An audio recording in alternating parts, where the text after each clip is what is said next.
back. Welcome back. Said he said we back again. We back, man. I'm here. It's been 2 long weeks. Two long weeks, man. Too long. Interesting weeks, though. Interesting. Yep. We're going to start off with a little black history fact. Go I'm going ahead. to read my guy, Garrett Morgan. He was born on today. He was a world-renowned inventor who was known for inventing the street light and the gas mask. You know, so we're gonna always give y'all facts every day because Black History is not a month. Every 2 weeks. Every 2 weeks. Black on History that is not a day month. now. Got to let them know it's what happened On the day he was born today. That's right. On that day. And let's talk about this NFL Combine. Said we had some exciting stuff happening. Yeah, but you know they saved the best for last. So the O-line came on Sunday. So you know they saved the best for last. There you But go with that. I wanted to talk about Xavier Worthy. Whoa, what'd he do? So he ran a 4.22. 4.22. And then they changed it to a 4.21 officially. Yeah, that's moving. 4.21. So but rumor has it that he still ain't, well, on the street, Bo ran 4.18. That's on the street. On the street. Well, listen, we ain't seen it. I ain't taking nothing from Bo because Bo can fly. But Dion supposedly ran a 4.10. With a sweatsuit. He say had a sweatsuit on. He ain't need stretch. He said he got out the limo, ran the 40, and left. And then left for the day. But Said he was done. That's moving though, Sid. Yeah. That's moving. That's moving, man. That's exciting, man. A lot of people's dreams are being answered. You're right. Combine is big. Combine is big, man. I think some of the drills may be a little outlandish, but you know, for the most part, I think it's pretty cool. I mean, realistically, if you running fast and you lifting, 9 times out of 10 you good. That's all they care about is speed. That's it. They care. That's it. And if you're an interior lineman, linebackers, running back, they want to see your strength. That's it. You know, so if you can rep that 225 and you can run fast, you good to go. That's it, man. That's it. Go. Well, I know Coach Ray used to always say that broad jump shows pure power. That's power. Yeah. So, one dude jumped that thing, man. What is it, about 12? I said, good gracious. I think somebody set the 225 rep max again this combine too. Really? So, that's power. Hey, we got a good show tonight though. Oh man. We got a good show. Good show, man. Got some legends in the building. We got some legends, man. Like I say, we all know Baltimore City is a basketball town. It's a basketball town. And we got the quality greats. We got quality. We got some ones who've been around. We got some up and coming ones. But man, I'm excited because one thing we talked about earlier is we solid in coaching the basketball. You know, we solid. Solid. And if you realize, that's why we do so well come playoff time. Absolutely. I just wish it was a way that we didn't have to play each other all the time to get to the big dance. Oh, come on. You know that was premeditated. Yeah, man. well, but premeditated. It's legends, man. It's legends. I'm excited. Yeah, me too. You ready? Yeah, I'm ready. You ready? I'm ready. We got the girls coaches coming in. Got Coach Dunn, Coach Peace. We got Coach Tosh from over at Weston. You know, then we come to the boys' side. You know, we got Danzler, the Chase Street legend. You know, we got the Wiley veteran and Coach Tree. Up and coming Coach Parker and Mr. Omar Smith. Man, listen, y'all stay tuned, man. Stay tuned. Hey, what we didn't do is we introduced ourselves. So let's do that, Sid. You know what I mean? I'm Coach Jones. And I'm Coach Sad, your co-host. Hey, man, listen, like, share, and subscribe. And also the girls. We got the ladies. We got the ladies be up here. No, we can't introduce the ladies because the ladies introduce themselves. Like they bring their fire. That's true. I think people forget about that, man. They bring their fire, man. They bring their own the fire. co-hosts do a great job, and they're gonna do a great job with these ladies, man. That's right. But we need y'all to like, share, and subscribe on IG, YouTube, and Instagram. Yes, and shout out to the sponsors, Tone Drone Production. We got Brainstream Media, the Union Media Group, and Moe's Seafood. Man, come get some of this good food, man. If you want to call in, you can call in too, 240-681-9328. That lobster. You see how big that lobster was? We be right back at you real soon. Real soon.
Our mission focuses on showcasing local and global talent of all ages on and off the field.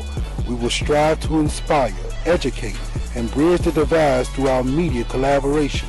Our goal is to give student athletes and coaches the platform to let their talents be seen and a platform for the community to let their voices be heard. This is the Union Media Group.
Our mission focuses on showcasing local and global talent of all ages on and off the field. We will strive to inspire, educate, and bridge the divides through our media collaboration. Our goal is to give student athletes and coaches the platform to let their talents be seen and a platform for the community to let their voices be heard. This is the Union Media Group.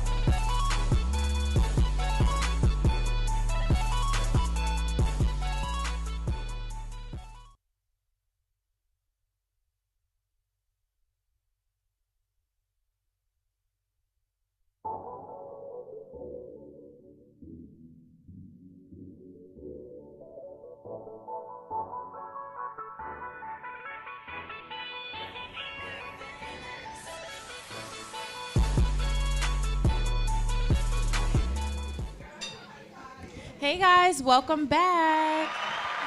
So this segment is called On the Brighter Side. I'm Kalia Janique.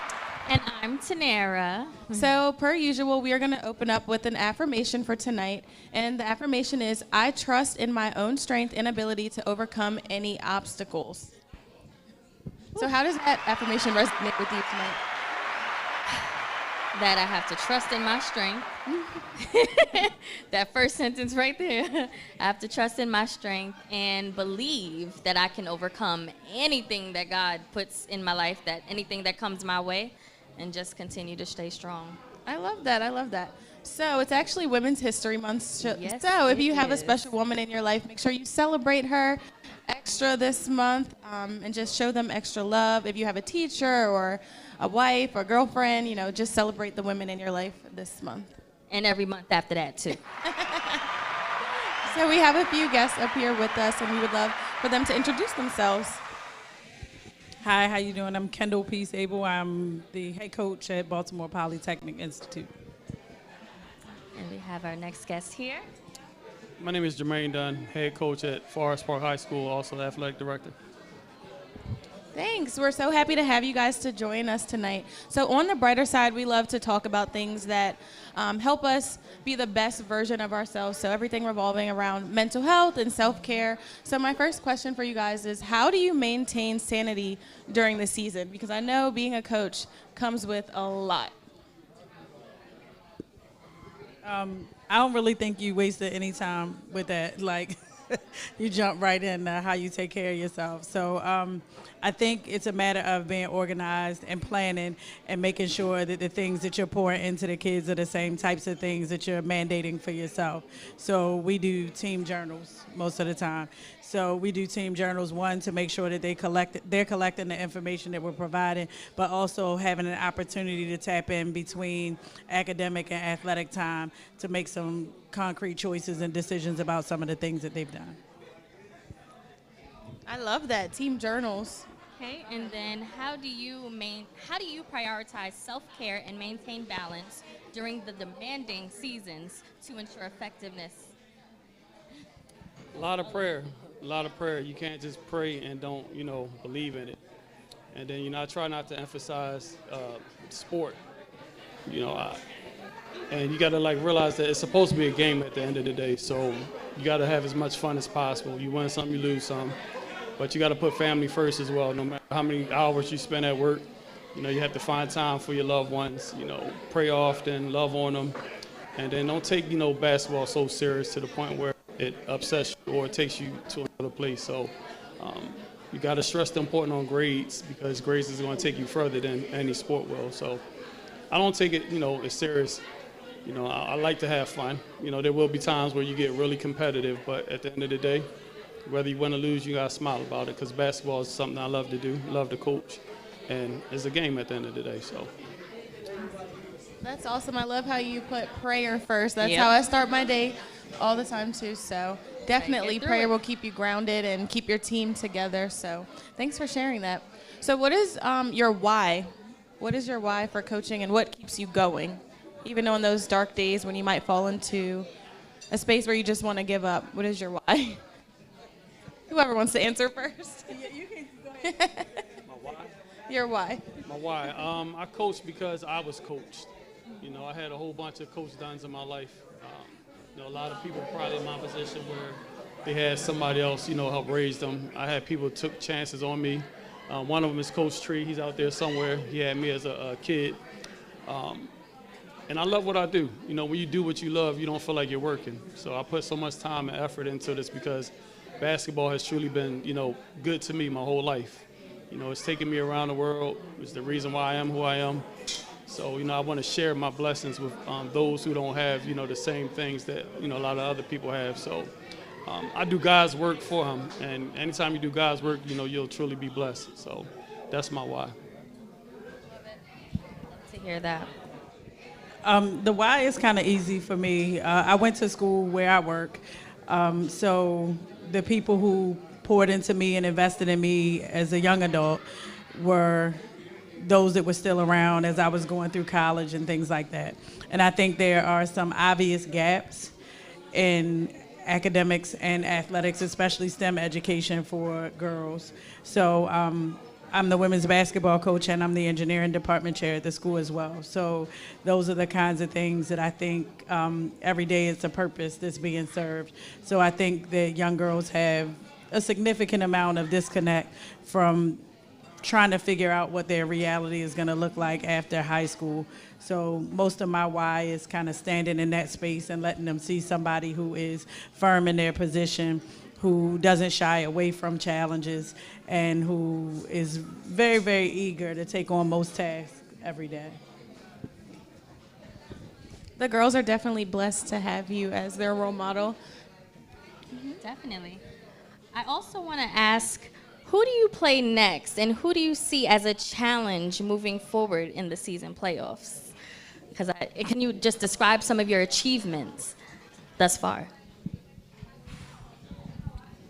To answer that question, we play Emerson next, but I always focus on us. We are our own biggest opponents.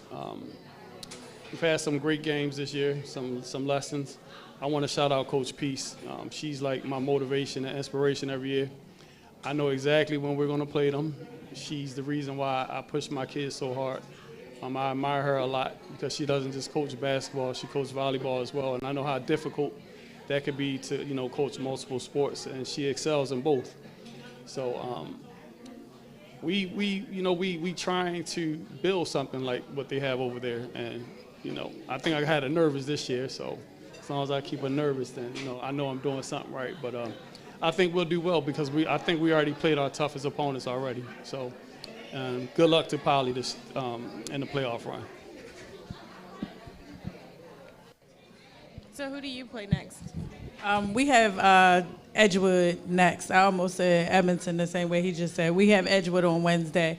I think it's kind of similar situation with everybody at this point is a competitor because nobody wants to stop. Nobody wants to go home, and especially not after coming this far. I have a lot of respect and appreciate what Coach Dunn just shared. I think a lot of people around the district or around the city knew that we were definitely unranked this year when we started the season. We were unrecognized. It was always the expectation that because we graduated several people that we weren't going to be any good this year, and everybody could kind of take their lumps. But we kind of hung in there. We did pretty well this year through the city. We ended up finishing our city championship run against a tough Western team this year. Coach Tasha just joined us, but she has one of the toughest post players that I've seen in this area in a long, long time. But I think for the most part, moving through the playoffs deals with your level of mental maturity. It's not so much as your opponent. So it's the discipline to stay consistent every day.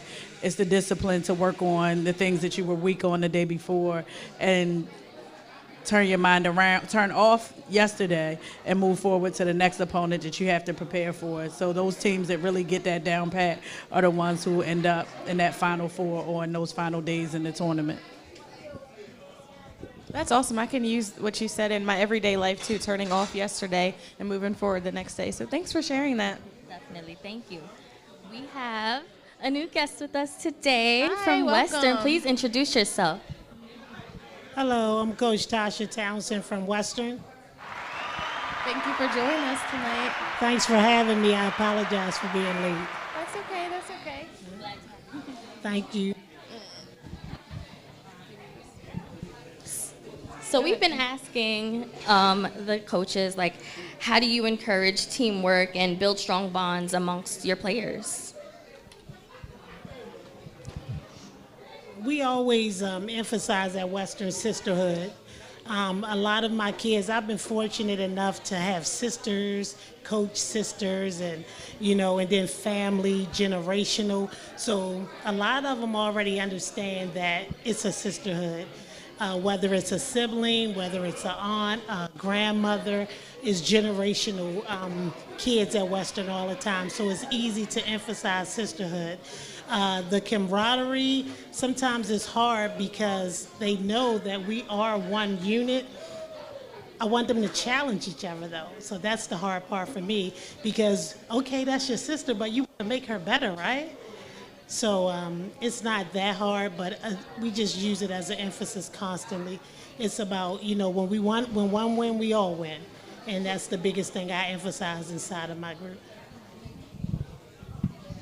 These students are very lucky to have all of you. They need coaches in their lives, especially like if they don't have like their mom or dad, like they need you guys. Yes, good role models are so important, Definitely. especially in this day and age with all that they see in the media, and there's not a lot of them. So I'm glad that they do have great coaches. Society can take like a toll on the younger generation, and I feel like the coaches, like you can like bring them right back to where they need to be. How do you guys deal with those days where your players, even for you, for yourself, you might have those down days, but what about your players when they're dealing with mental health issues? What do you tell them? How do you advise them? Mental health is real, especially with girls. They deal with so many emotions, and mental health is one part of the emotion. What I try to do is I emphasize, number one, prayer. That's what I believe in. I don't put my beliefs on anyone else, but I do believe that there is a higher power. The other thing I emphasize is communicate, talk. A lot of times you can't deal with the issue unless you see it in front of you. If you don't see it, feel it, touch it, some people don't understand that. But you have to deal with it, accountability. So, hey, I acknowledge this is what's going on with me. Now, how do we work with it? How do we work around it? How do we work through it? So we use it, we literally, they get tired of me talking because they be like, we ready to talk, you ready to have a speech, or we gonna practice. So communication is everything. We deal with it head on because, as Coach P said, when you go down this long journey to the playoff, it becomes mental. It definitely becomes mental. And one thing I emphasize is body language. Body language is more of a mental thing. It's not just you putting your head down. It's competitive. It shows, how I'm affecting you. It shows your weaknesses. So it's so many. I mean, I don't want to get too in depth, but I use it as a big emphasis when I'm in my gym. Absolutely. So one of the biggest things I think with young people now, aside from like us having the conversations about prayer and the conversations about who they see themselves as, we talk a lot about compartmentalizing. So the way that we were raised, I kind of try to put it on them a little bit too. Like, we can have this space and this time in practice. I'll listen to whatever it is you want me to listen to before practice or after practice, but I want them to kind of start developing a working mind, where when it's time for you to go to work, sometimes you gotta check your baggage at the door. So it's gonna happen to everybody. It's relatable, it's real, and me giving them that safe space after a practice or before a practice allows them to snap back into what has to be done. And I often talk to them about what I was like when I was 14 to 18. I was an entire handful, and I'm grateful that the internet did not exist and all of the things that they're dealing with, because I don't know if we would have been as savvy, one, because we were a lot more unsupervised. So I just genuinely feel like it's just a matter of shaping the mind, helping them start to understand that this has no place here or doesn't have a place right now, and I can still be effective, and I can still take care of my mental health, and there are people around who care about it just as well, but I'm here for this job. So. And at this present moment, your 3 programs are the best girls teams in the city. So what separates your program, and how do you think you match up with other programs around the state? Around the city? Okay. Or state? We're still up and coming. I wouldn't consider when we play Western or Poly a rivalry yet, because they've been kicking our butts for so many years. So, when we get close, or, I'm very honest. We're still trying to get to that level. We're knocking on the door, though, but those are like our strongest competitions, Poly, Western. Now, Forest Park, who would have thought we would have, included Forest Park in that conversation, but we're here now. And they're our big sisters, basically. We watch them, we learn from them. 2 great coaches, 2 legendary coaches. So that's really it, when we see the other, competition amongst the states. We go through way more. Coaching girls basketball in the city, we have to deal with way more adversity. We deal with issues that others wouldn't have to deal with. We're not gonna get too much into it. It'll take all day long, but we're in a good space right now, and I think us 3 might bring home 3 rings this year. So we're rooting for each other, us against everybody at this point right now. That we're done playing against each other. So.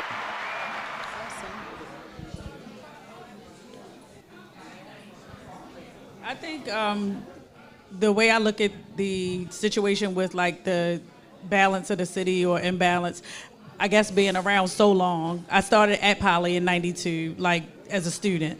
So there were ebbs and flows then, like with competition. You've seen some people fall from grace. You've seen some people move into it. Coach Dunn says, who'd have thought Forest Park? Well, Forest Park was in the conversation when I was in high school. So it's not a new conversation. It's just a rebirth.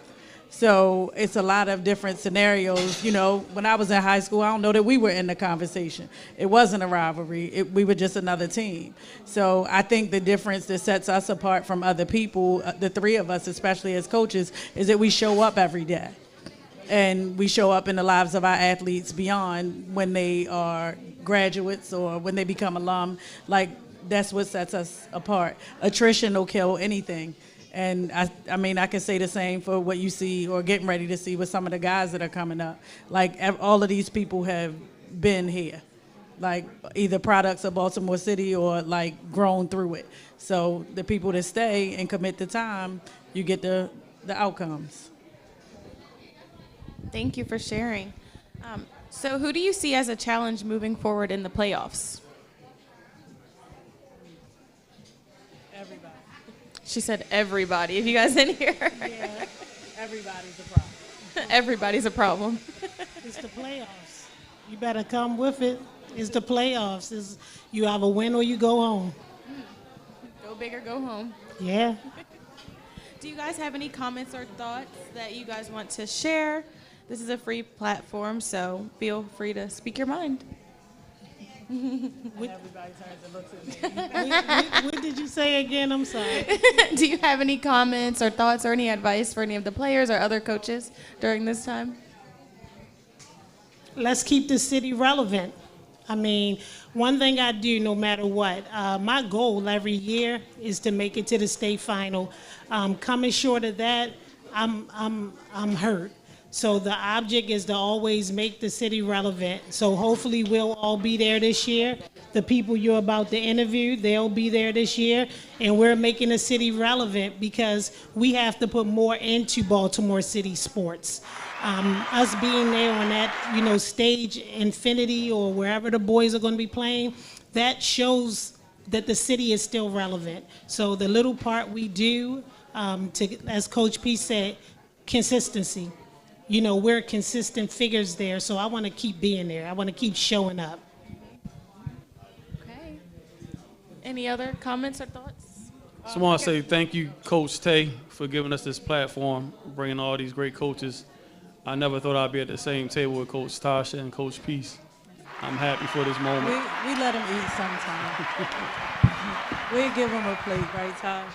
No, the only thing that I would have to say definitely about the public school sector or that environment of school, like if we don't if you look at all of the record books from the state tournament, the first time that Coach and I won a couple years ago was the first time any 3A or 4A school won 4 girls in the state tournament for basketball, which is something concerning. And it's even more concerning that we see the low numbers and stuff like that to me. So the difference between male participation and female participation in the state bulletin is roughly about 25,000 athletes. So that's a problem. So if there are means or greater initiatives that need to be put forth, then I wouldn't doubt that we're probably the people that people should talk to about helping some of those things take place. I've often offered big SIB, little SIB type things. Getting people involved at the middle school level is great, but if you don't have nobody coaching them at the middle school level, you still back at base. Like it has to be a level of interest developed to make a young lady want to stay an athlete. You can't just tell her go hard or play hard, or like it's more to a girl than that. So everybody don't deserve to have their hands on young kids. Thank you for sharing that. We truly appreciate you all being here. Yes, thank you guys for joining us on this segment of On the Brighter Side, Meet Us in the Trenches. Shout out to Brainstream Media, Tone Drone TV, and Mo Seafood, like Coach says. Make sure to follow us on Instagram and YouTube as well. Again, I'm Kalia Janique. And I'm your girl, Tanara.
Our mission focuses on showcasing local and global talent of all ages on and off the field.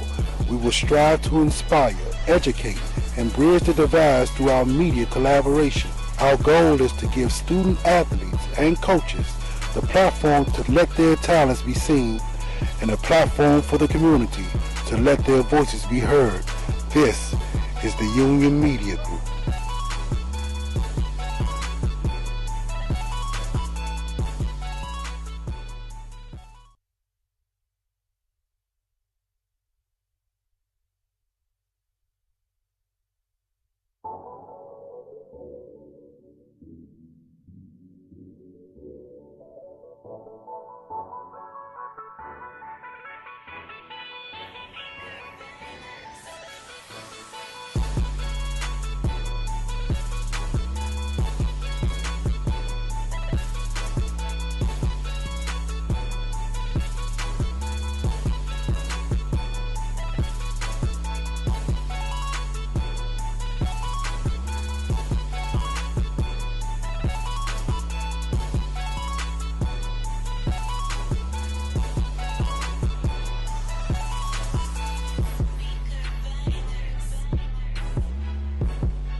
Our mission focuses on showcasing local and global talent of all ages on and off the field. We will strive to inspire, educate, and bridge the divides through our media collaboration. Our goal is to give student athletes and coaches the platform to let their talents be seen and a platform for the community to let their voices be heard. Welcome back, welcome back, welcome back. Oh man, oh man, oh man. Hey, first of all, let me give a shout out to the lady coaches, man. They did a great job. The brighter side was awesome. Very got a lot of information, a lot of knowledge was shared, you know. But now we're gonna let's get into the men's side. You know, we got Coach Parker from Carver up here, Coach Smith from City, Coach Daniels from Emerson, and Coach Tree the Legend from Lake Clifton, man. Oh man, hey, said you gonna add something. You gonna start with something before we get into these questions, man. Go ahead, man. Let it roll. Let it roll. Let it roll. Let's go, Coach Omar. Tell me a little bit about your playing career in basketball and what got you into this great sport. I mean, just coming up, you know, in East Baltimore, man, basketball was the thing to do. It was a safe haven. Kept me out of trouble. Kept me busy. Kept me punished sometimes too, because you know my mom was on my heels, you know, but I was always running to the basketball court. So just something that I grew up around. You know, we're a basketball town. You know, I played in high school at City for Coach Wade. I always pay homage to my coach because he also taught me how to coach. After I left City, I spent a year at Catonsville Community College, transferred to Bowie State. Was pretty successful there, played with some other guys from Baltimore, Cornelius McMurray, Arthur Lewis. We ended up winning the first men's CIAA championship in Bowie State history. We finished 31-4 that year, made it to the Division II Final Four. And after I finished my career at Bowie in 2003, I was fortunate enough to play some professional ball overseas. So I spent about 6 years playing in Germany. And that was fun. I probably could have played a little bit longer, but I had a son, so I decided to give it up a little bit sooner than I would have liked to you know, stay home to raise my kid. Awesome. Coach Parker, coming to you, the same question. Tell me a little about your basketball background. Hit at the bottom.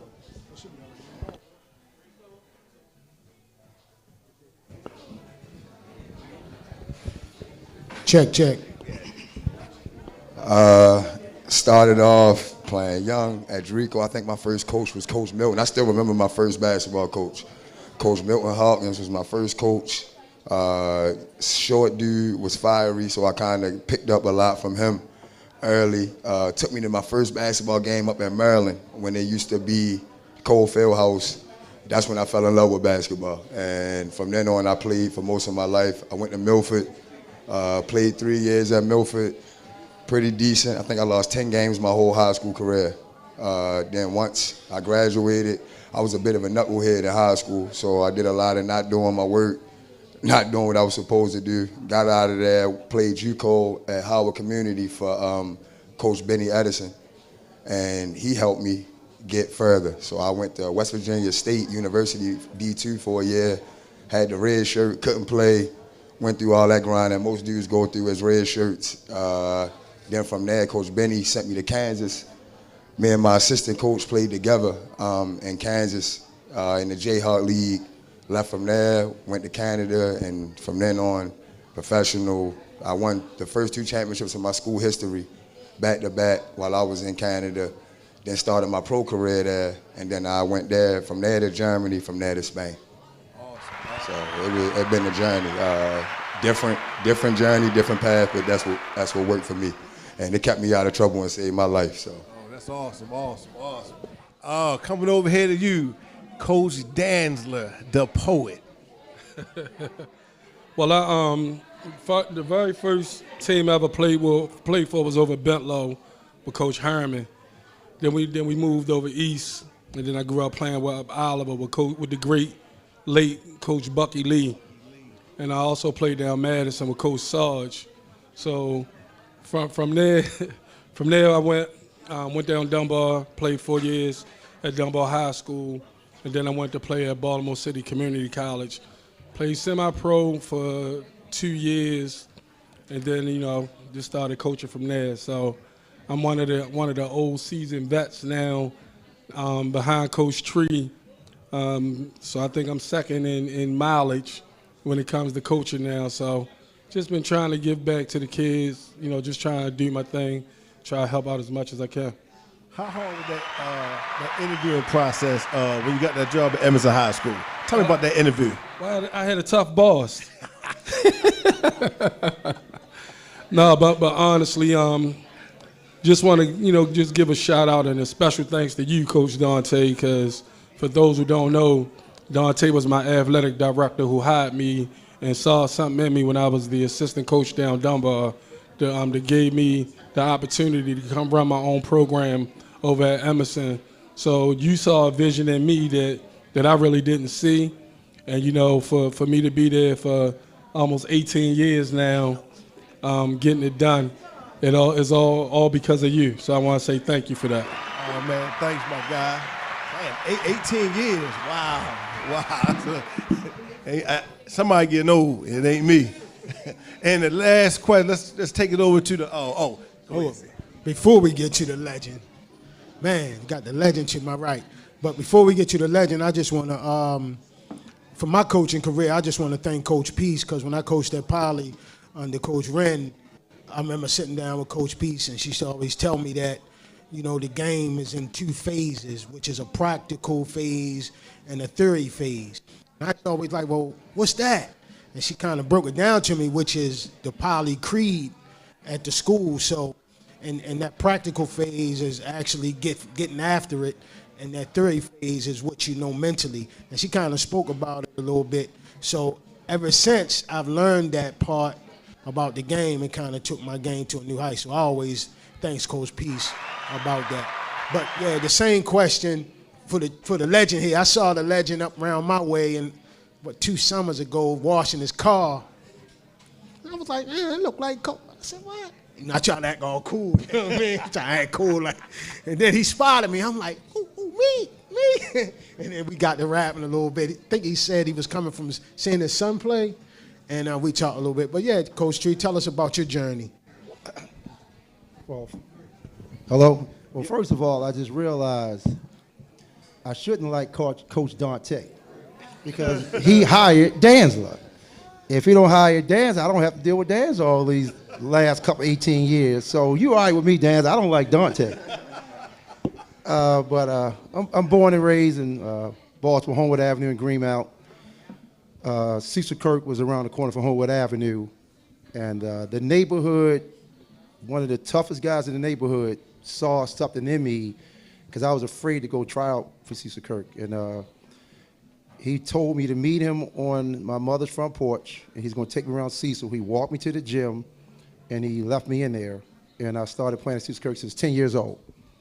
Played with a lot of good coaches, but everybody know about the late Anthony Lewis, they called Duty. I was very blessed to play for him. And then from Cecil Kirk, of course, I've been blessed to play for the legendary Coach Bar Wade, who was like a not like, he is a father to me. I've been blessed to have two fathers in my lifetime, my biological father and my father, Coach Wade. So I don't even call Coach Wade Coach. I call him Mr. Wade because I think the title of Mr. is a little heavier than Coach. So from Dunbar, I went on to Syracuse, graduated. I like to always use that word, graduated. And then I played in England, Greece, and Portugal. And a lot of people don't realize my career started in coaching at Loyola College. I was an assistant coach at Loyola College for a year with Brian Ellaby, who eventually went to Michigan as the head coach, and then Lake Clifton opened, and I went to Lake Clifton. And then we had 28 years later now at Lake Clifton. That's awesome. That's awesome. Hey, next question. Let's get into the mindset of what made y'all want to be coaches. Because that's important. Like, what's your why? Everybody has a why. I know my why, coming up, seeing my father coach, playing for so many great coaches. I wanted to be like Coach Pompey because of the things he did. Coach Herb, so your why. Let's start with Coach Danza. Give me your why and what made you decide to take this ministry on. 'Cause that's what coaching is. Coaching is a ministry. Righto. And I agree with you. One of the things that made me give back was Bucky Lee. Just being a father figure to everyone, and the discipline that he gave to us. And like I said, he was hard on everybody. The first person, the 12th person, everybody got it. So growing up in the inner city, being a product of the inner city, I wanted to make sure I gave back just the way Bucky Lee, Coach Sarge, Coach Herman, and all the rec coaches gave back to us. It was only right that once I was able to be on the platform that I can give back, it was almost a dedication to them, just to try to help the kids, because there was someone who helped me as well. Coach Bucky Lee. Ma, you heard that? Coach Bucky Lee. My guy, one of the great. My mother wasn't a fan when Bucky started coaching me because of some of his Bucky tactics, but I had to make her understand he put something inside of all of us that we still utilize to today. Let me tell you the one thing about Bucky Lee. We always would say Bucky Lee will cuss out Jesus. He don't care, but you know what? The thing about it, he preached discipline, and that's the one thing. Even to this day, some of the plays I call, I still use Bucky plays and stuff like that. And I know I'm a product of him. I can see myself just talking and saying some of the things, just for me to be 50 years old and still remember everything Bucky taught me when I was 9 years old, it's only fair that I give back. And the same discipline he gave me, I have to give it back to the kids as well. Awesome. Coach Parker, we're coming to you with the same question, Coach Parker. Read the question one more time. What made you get into this ministry of coaching? So similar. I had a bunch of tough coaches growing up. My AAU coach, two of them, Coach Mack, he still coaches with Crusader Nation, Coach Ty, and Coach Corbett. So people always see me make kids drop down and do push-ups during the game. That's what I did my whole basketball career. That's kind of what started me into coaching. And like I made my mind up when I was probably like 16, 17, that I was going to coach basketball when I was done playing. Once I got to college, it was just, I played for a white coach who was 75 years old. When I got to Canada, that was the last coach I had. You can Google him or whatever, George Morrison. His son is the head coach of the Maine Red Claws, NBA G League team. First day I got there, I thought I was on typical Baltimore stuff. Like I still had a bit of Baltimore in me, so he made it his business to break me. I got on the bus. I had a good game, was feeling myself. The next game, didn't play as good. I played against a French-Canadian team. They was speaking French. I had never heard French in my life, so I looked bad. The game over, we get on the bus. I kind of got frustrated during the game while he was talking to me and walked away. We got on the bus. He called me to the front of the bus. He's a very, very, very, very stern man. He called me to the front of the bus, had his Bible out in his hand, lamp over top his Bible, glasses on. This man got like hair that you do like this.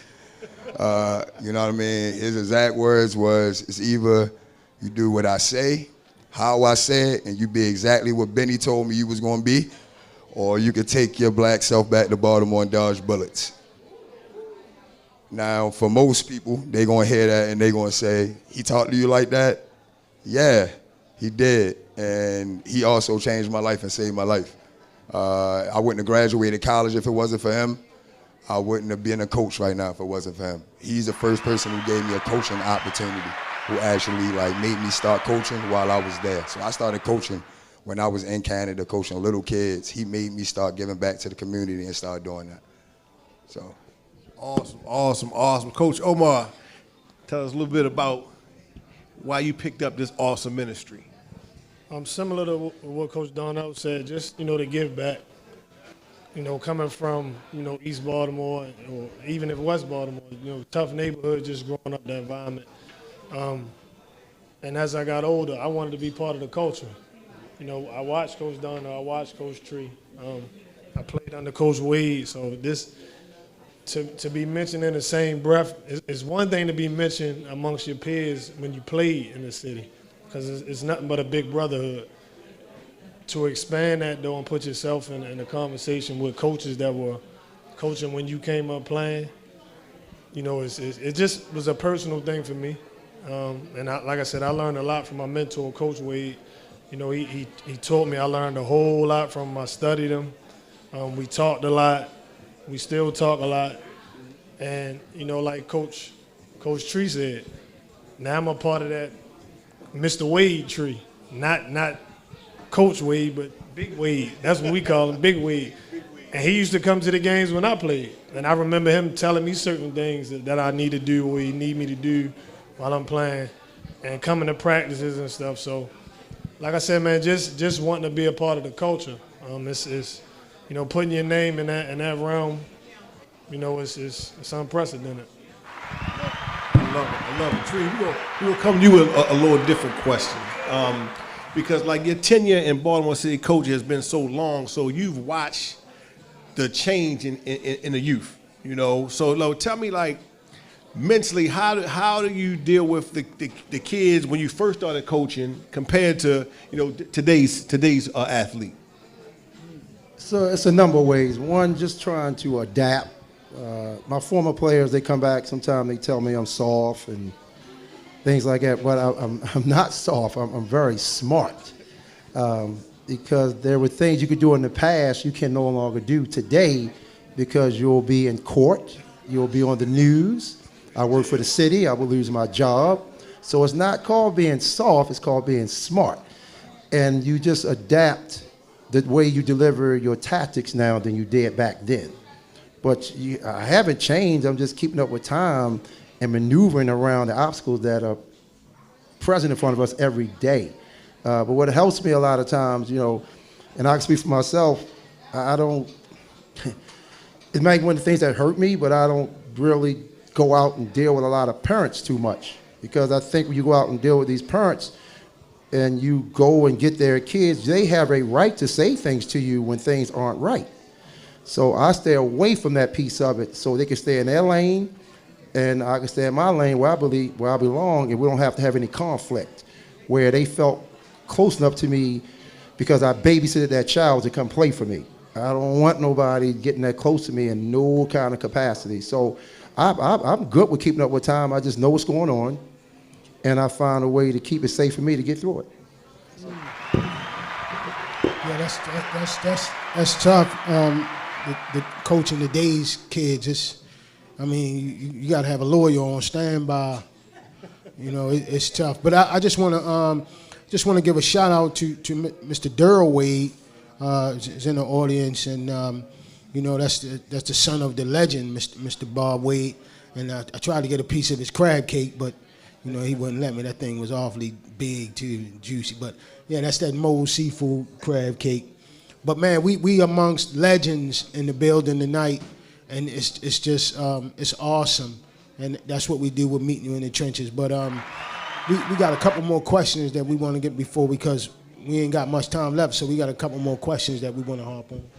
Hey, right now we all are prepared for the playoffs. So let's give us a rundown of your upcoming games tomorrow and who's your opponent. We can start from the right and just come on all the way around. So, Coach Parker, who we have tomorrow in the den?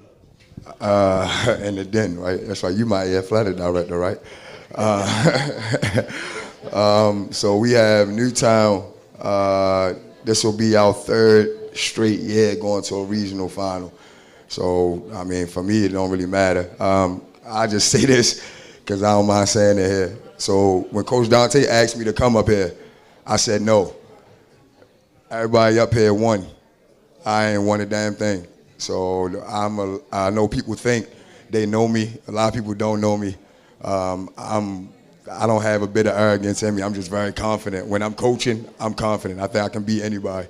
But outside of that, I understand like exactly where I am, what I'm doing, and what I need to accomplish, and all of these things to actually sit at the table with some of these guys. So for me, that's what it's about tomorrow and every year going forward. Until I get one, I'm chasing one.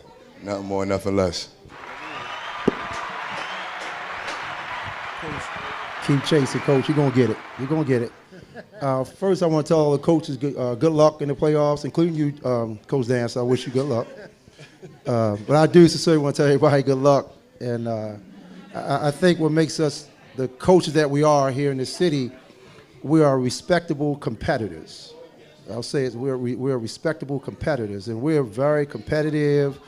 We go at each other, but it's with respect. And it stays where it is at that time. You can see how we greet each other before we play and things like that. So I sincerely want to tell you guys good luck. You don't need it. Even you again, I wish you good luck. But anyway, we play Patterson Mill as well, and they're very good. And I tell my kids and coaches, you know this as well, anybody that make it this far, they're doing something right to make it. So they're good enough to make it this far. All right. We got a real tough game tomorrow against Forest Park. And I want to say, just to touch on what Coach Tree said, I want to say good luck to everyone as well. The one thing I do say about all of us, me and Coach Tree, we've been fortunate and unfortunate to be in the same division each year. So he's beat me a lot, and I had a couple of chances of getting him a couple of times and stuff like that. But like I said, he's always been a mentor to me, so it's always been a brotherhood. But the one thing I do want to say to all the coaches up here, and what everybody don't realize, we got to fight each other throughout the regular season. But when it comes to the state playoffs, it's Baltimore City versus everybody. And that's what they don't realize. So, it's unfortunate that some of us are in the same division, the same class. But, when Carver go out, if you fortunate to win it, we're going to support you. Same way I supported Coach Omar. I kind of hate when I got to support Coach Tree. But no matter what, when we get to these states, it's most definitely Baltimore City versus everybody. Real quick to piggyback on Coach Danzler. This is an example of the respect. And this is something that happened behind the scenes. I came in and I had one of my championship rings on. He said, "Oh, you wore your ring. I ain't wear my ring. You wore your ring." I took my ring off and put my ring in my pocket. That's out of respect. I took my ring off. Now they talking about rings. They got multiple rings. Talking about rings. I should have asked him which one did he take off. Good luck to everybody as well. I got a tough game tomorrow also. I got Patterson. They beat us early on in the season. Beat us by 4 points. So I'm looking for a dogfight. I just hope I come out on top. But again, man, I'm just happy to be a part of the culture. I don't take it for granted. I've been baptized by Coach Tree and Coach Donnell plenty of years. So I think my first 3 or 4 years, they was kicking my behind. But it also taught me to, try to perfect my craft once I jumped into coaching. Like Coach Tree mentioned, it's very competitive, respectful but competitive. And I learned a lot from losing to them, coaching against them, studying them. And just learning that part of this coaching game. So without them, I wouldn't be able to sit at this table, you know. And then without my mentor, of course, you know, Daryl Wade, you know. So I just try to, you know, take everything in, because I know one day I'm going to be able to sit back and just, you know, really appreciate how far I've come, because I'm pretty humble. I'm very competitive when it comes to basketball, but, you know, my demeanor is pretty laid back, and sometimes I might get the short end of the stick because of it. But, you know, one day it'll hit me and I'll be able to sit back. And like I said, you know, just being mentioned in this basketball, in this Baltimore City basketball, not only as a player, as a coach, is, you know, it's a great honor for me. That's awesome. That's awesome. One thing I'd like to say that I've witnessed amongst these coaches up here, and also the coaches on the women's side, the integrity that y'all coach with, the y'all competitors, but it's still love, you know, and that's what I came up under. You know, I know on the football side we had some work to do, you know. I respect the men's side of basketball, the women's side of basketball, because no matter how hard y'all compete, y'all respect each other. And people don't realize how much that goes down to our players. Because if I respect this coach as a man, then our players are more likely to respect their players. But if I talk about that man like a dog, these kids are gonna do the same thing. So I like to give a shout out and thank y'all for all y'all do in that world, because that's important. That's very important. Next question is, we won't, at some point in time, we will have to hang up this coaching thing. Who are y'all mentally developing to continue your legacy in the city? Because the most important thing you can do is, I remember coming into Emerson High School out of college and not knowing how much Coach Pete was pouring into me, because he wanted me to follow in his footsteps, to carry this torch that in his foundation of years he put in. So, I mean, this is a question you think about, but who are y'all developing to prepare to lead this city into the next generation? Anybody who want to start that question? We could always go to the Wiley veteran. I mean,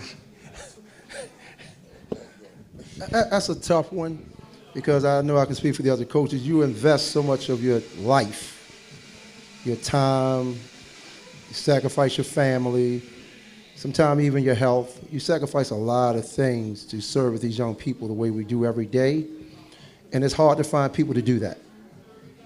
So the question, I don't know, because it's hard to find people to do all those necessities besides just being a sideline coach. You can find anybody to be a sideline coach, but to endorse young people and hold young people accountable for their daily life skills development, those kind of people are hard to find. So I don't know at the moment. I don't. Anybody else want to touch on that question? Let's go, Coach. Oh, I see it in you. Something brewing in you. I don't know about me. I'm still being groomed myself, so I don't know about, but just trying to be an example for someone. My youngest coach, Evan Singleton, on my staff, every year he seems to get a little bit more hungrier and shows me a little bit more passion and interest. And, you know, some of the things that helps keep me sharp, you know, he calls me after games, or he picks my brain, or sometimes he'll call me, why you do this? What made you do that particular time? And he's also been an administrator in Baltimore City Public Schools, where I got a few of my kids from over the past recent years. So he has a good, you know, repertoire from working with young kids and just trying to help raise, you know, like you said, boys and men. I think that's the main thing. And I'm glad you touched on that, because I'm big on that. Like, I don't care what type of game it is, who lost, how we lost, what thing happened in the game. Like, I was taught from Coach Wade to teach my kids, you know, you win with class, you lose with class. That's it. So teach your kids how to behave. You know, you respect the next man. You have your kids respect the next man. So now I'm big on that. So for me, with him, you know, just how intentional he is, the love and the passion that he has for it, that's growing year by year that I see. If I had to say someone, that's the first person that comes to mind for me. So, yeah. I like it. Coach Danzler, you want to touch on that question? I mean, you the second most tenured coach up here. Pretty much what Coach O and Coach Tree said. It's kind of hard to find someone to be your successor when the time and effort, and many don't realize, they just say, they just see game day. They don't understand that we're dealing with these kids 24/7. Some of the personal issues that they're going through. Not only are we their coaches, we're like their father figures, their uncles and stuff like that. So, it's hard to find someone that's going to dedicate their time. Like even with even when you're helping out with the girls up at Emerson and all the girl coaches, and like with Coach Dunn and Tasha and everybody say all the stuff they go through dealing with the girls. It's a lot. So, it's a 24/7 process. And like Coach Tree said, a lot of times you taking time away from your family, taking time from your personal life. So to become a coach and to really love the kids and do what you do, it takes a whole lot of sacrifices. So it's hard to find a successor.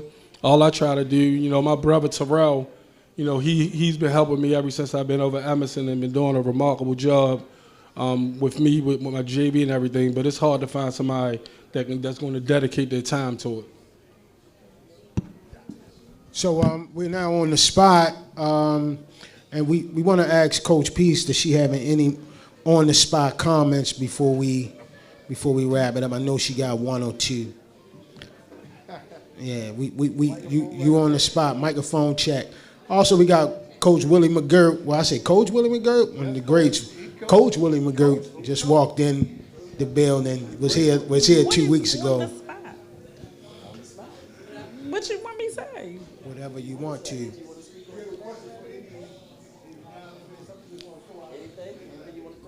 I mean, I don't really have a whole bunch of questions, but what I would like to see before we all make it to that Final Four space, or we all get in those last couple of days, we need to probably get our young people together so that they can understand that it's Baltimore versus everybody. You have any last minute things to say before the show is over? On the spot. Good luck, everybody. I got one for Mr. Wade back there. I got one for Mr. Wade Jr. What's your question? Yes, I want to know how's Dad? How's your father doing? How's Dad? Tell him, meet him in the trenches. Asked about him.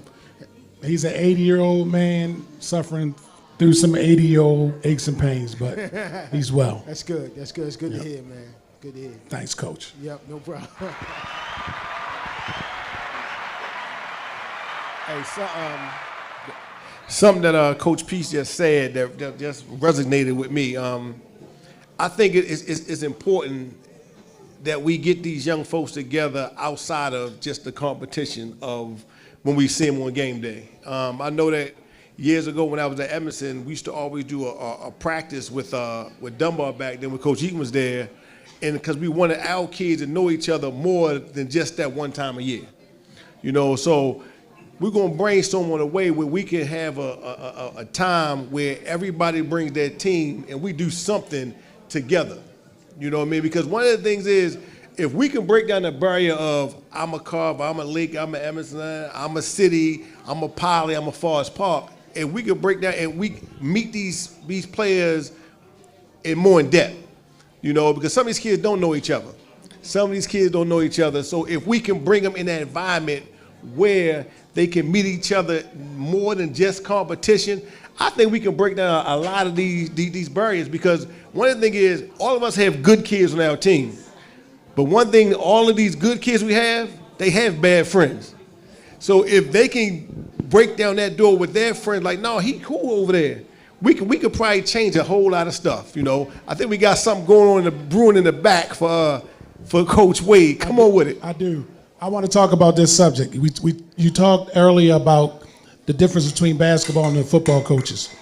And it goes back to what you just said. First of all, the men, not the coaches, but the men you have up there respect each other. If there's no respect between the men, these kids in this town are never going to respect each other either, right? So part of that problem is, I don't want to say colorbound, but the coaches, and Dante, I think you tried this once earlier, there used to be coaches associations where coaches got together and exchanged information. They talked. We so proud now, man, that nobody, this is my program, I don't share, and it ain't about that. Because my thing is, if it's a Baltimore kid, I watched everybody else's kids on TV. I don't care if they went to Dunbar, the city, the Southwestern. If Baltimore was behind their name, I'm their cheerleader. Because, like you just said, it's Baltimore versus everybody, right? So once we get a kid to get to the next level, that kid represents all of us. But as men, we don't get together and push that agenda. We let the streets push it, we let the kids push it, we let the agents push it. We got to step up and push that agenda to the kids to make them understand it's us against everybody. Yeah, we're going to compete, we're going to fight, we're going to fuss, but when it's over, we represent Baltimore as one, not as Carver, not as Lake, not as Edmondson, not as City, as one. But that's got to come from the men. I agree. So, hey, I like that, and we're going to go with it. But Coach said, you going to wrap us up tonight, baby? You are. Hey, we'd like to thank everybody for coming out to Meet Us in the Trenches. We're enjoying what we're doing. We love what we're doing, and we enjoy the people who are tuning in and those that show up. But we'll be back in 2 weeks.